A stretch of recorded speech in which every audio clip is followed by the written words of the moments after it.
नमस्कार साथियों। आज की नई कक्षा में आप सभी का हार्दिक स्वागत है। हम पढ़ रहे थे राजस्थान का इतिहास। राजस्थान के इतिहास में हम राजवंश में चौहान राजवंश पढ़ रहे थे। कल हम पढ़ रहे थे अर्णोराज। अर्णोराज कुछ टॉपिक रह गया था, एक बार वापस डायग्राम में समझते हैं। क्या पढ़ रहे थे? अर्णोराज।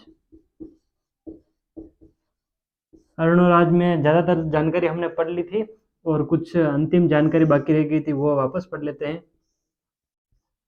अर्णोराज की दो रानियां थी, एक का नाम था कंचनदे, दूसरे का नाम था सुधवा।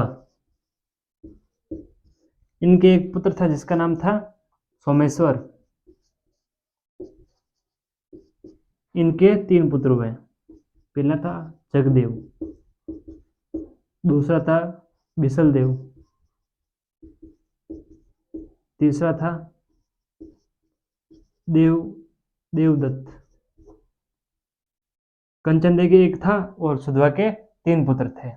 किसके थे? अर्णोराज के। अर्णोराज का शासनकाल था 1130 से 1155।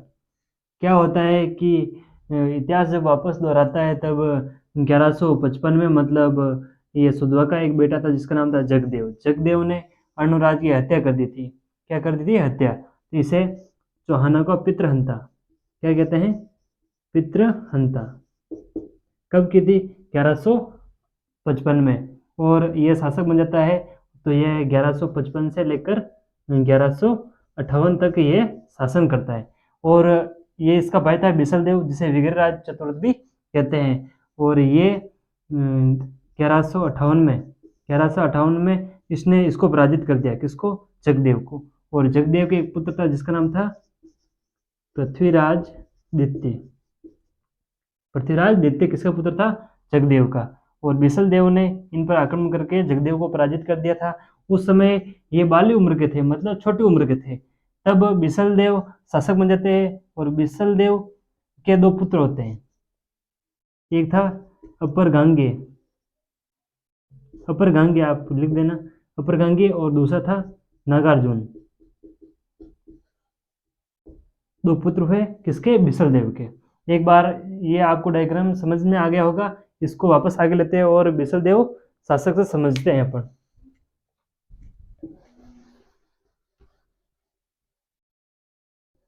ये अर्णोराज का अंतिम पार्ट पूरा हो चुका और इसके बाद हम पढ़ते हैं बिसलदेव। बिसलदेव या विग्रहराज चतुर्थ, इसका शासनकाल था 1158 से 1163 तक। इसका शासनकाल था, यह था बिसलदेव का। बिसलदेव ने मतलब एक उपाधि थी जिसका नाम था कवि बांधव।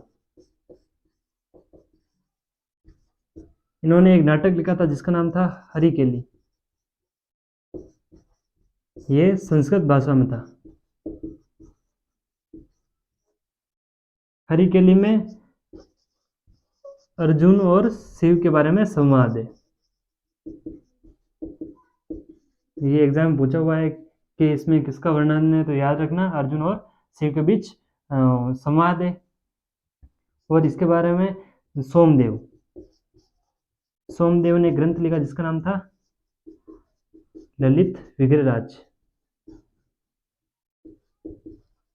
और एक थे, एक तो हो गया ललित विग्रहराज, एक था नरपति नालह।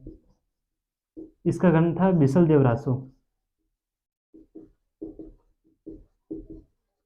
ये दोनों ग्रंथ बहुत ही महत्वपूर्ण है क्योंकि ये बिसलदेव के बारे में जानकारी उपलब्ध करवाते हैं।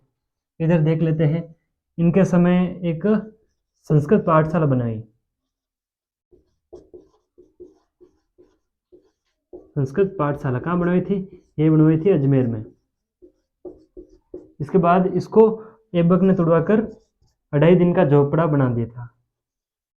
किसने तुड़वाई थी? ऐबक, ऐबक ने, कुतुबुद्दीन ऐबक ने। और ये जिसे उसके बाद में इसको 2.5 दिन का झोपड़ा, ये किसने कहा था? जॉन मार्शल ने कहा था। किसने कहा था? जॉन मार्शल ने। किसको? 2.5 दिन का झोपड़ा किसको कहा था? संस्कृत पाठशाला को। 2.5 दिन का झोपड़ा। ये इसके वास्तुकार कौन थे? तो ये हो जाता है अबू बकर।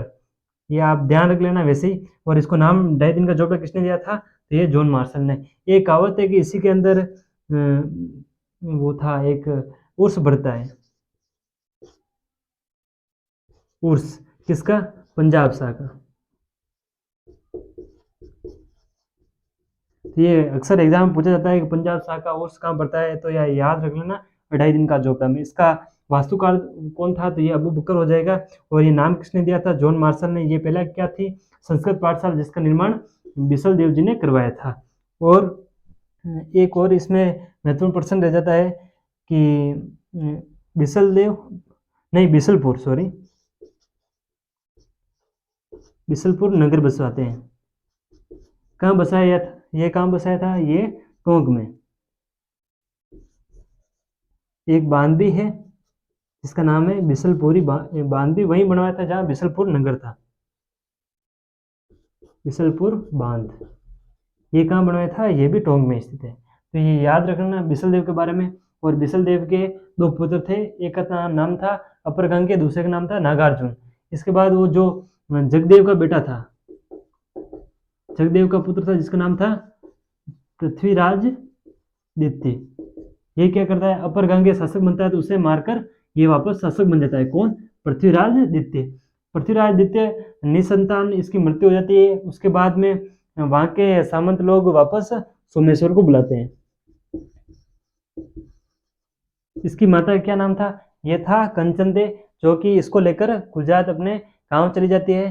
तो जब ये पृथ्वीराज द्वितीय मर जाते हैं तो वापस वहां से सामंतों के द्वारा सोमेश्वर को बुलाया जाता है। तो सोमेश्वर आ जाते हैं। और इसके बाद में जैसे ही ये अजमेर में पहुंचते हैं, इसके एक संतान होती है जिसका नाम था पृथ्वीराज तृतीय। तो आगे हम पृथ्वीराज तृतीय के बारे में पढ़ेंगे। कौन थे, सोमेश्वर। सोमेश्वर की एक संतान थी जिसका नाम था पृथ्वीराज तृतीय। ये इनके पिता हो जाते हैं। इनकी माता का नाम था कर्पूर देवी, कपूर देवी भी लिख लेते हैं। यह भी पूछा आ जाता है कभी कभी, कपूर देवी या कर्पूर देवी। इसका एक सेनापति था, क्या था, सेनापति, जिसका नाम था कदम्बवास, जो कि एक दिग्कोटि योजना बनाने में वो विद्वान था, मतलब योजना बनाने में। तो याद रखना कि कदम्बवास किसके शासनकाल में रहता था, तो ये पृथ्वीराज तृतीय। और इसके पिता कौन थे, तो ये याद रख लेना सोमेश्वर। इसके टाइम और ये बिसल देव के बारे में याद रखना कि इसने तोमरा को पराजित कर कर दिल्ली पर अधिकार कर लिया था। इसके बाद में देखते हैं इसका भाई था नागार्जुन, मतलब चचेरा भाई, जो अपर गंगे का छोटा बड़ा पुत्र था। उसका आक्रमण इसको झेलना पड़ा। नागार्जुन, नागार्जुन को पराजित किया।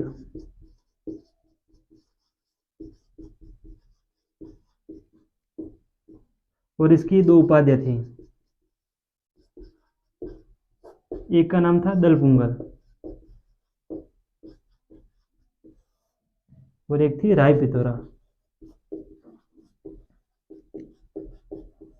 याद रखना 2 उपाधियां थी, दलपुंगल और राय पिथौरा। इसके बाद में देखते हैं कि इनके समय 3 युद्ध हुए थे जो कि बहुत ही महत्वपूर्ण है। 2 तो और ज्यादा ही महत्वपूर्ण है क्योंकि वो अक्सर एक न एक एग्जाम में नजर आ जाता है। तो देखते हैं पहला युद्ध कौन सा था। पहला था परमादी देव के विरुद्ध। परमादी देव के विरुद्ध आक्रमण किया और इसके 2 सेनापति थे, आलाहा और उदल। और इस युद्ध को महोबा का युद्ध भी कहते हैं।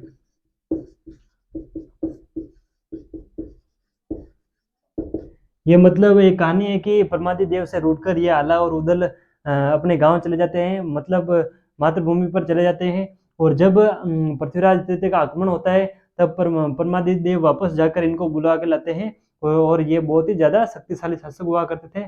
और इनके 2 सेनापति आला और उदल, जो कि एक मेन रोल निभाया किसमें, महोबा का युद्ध में। लड़ते लड़ते दोनों मारे जाते हैं और इस युद्ध को कहते हैं महोबा का युद्ध। इसमें विजय किसकी होती है, तो ये विजय हो जाती है पृथ्वीराज की, पृथ्वीराज तृतीय की विजय हो जाती है।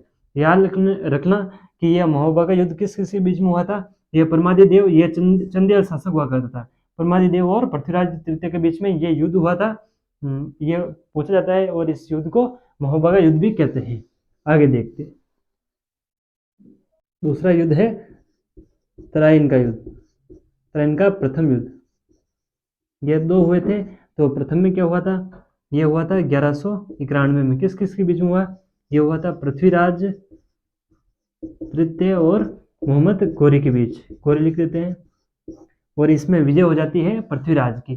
कौन से युद्ध में? तराइन के प्रथम युद्ध में पृथ्वीराज तृतीय की विजय हो जाती है। ये कब होता है? तो ये 1191 में होता है। दूसरा युद्ध, तराइन का दूसरा युद्ध, ये हुआ था दूसरे वर्ष 1192 में। कब हुआ था? 1192 में। किस किस के बीच में हुआ? इन दोनों के बीच में हुआ था, पृथ्वीराज और गोरी के बीच में। तो इसमें विजय कौन हो जाता है?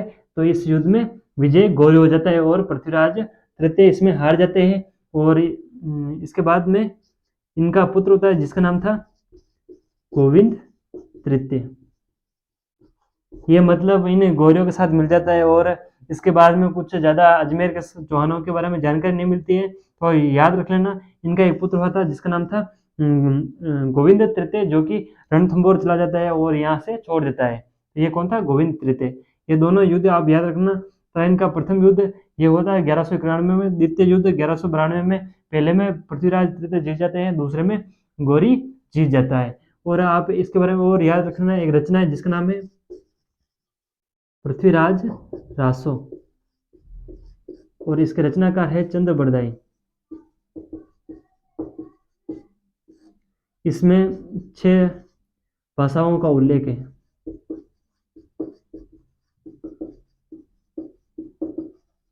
याद रखना, ये आप तो यही याद रखना, चंद्र बरदाई की रचना थी जिसका नाम था पृथ्वीराज रासो। तो ये आज हमारा हो जाता है, अजमेर के चौहान पूरे हो जाते हैं। अगली बार कक्षा होगी तब हम गोविंद तृतीय से पढ़ेंगे। और ये गोविंद तृतीय जाकर रणथंभौर में चौहानों की नींव डालेगा। तो धन्यवाद।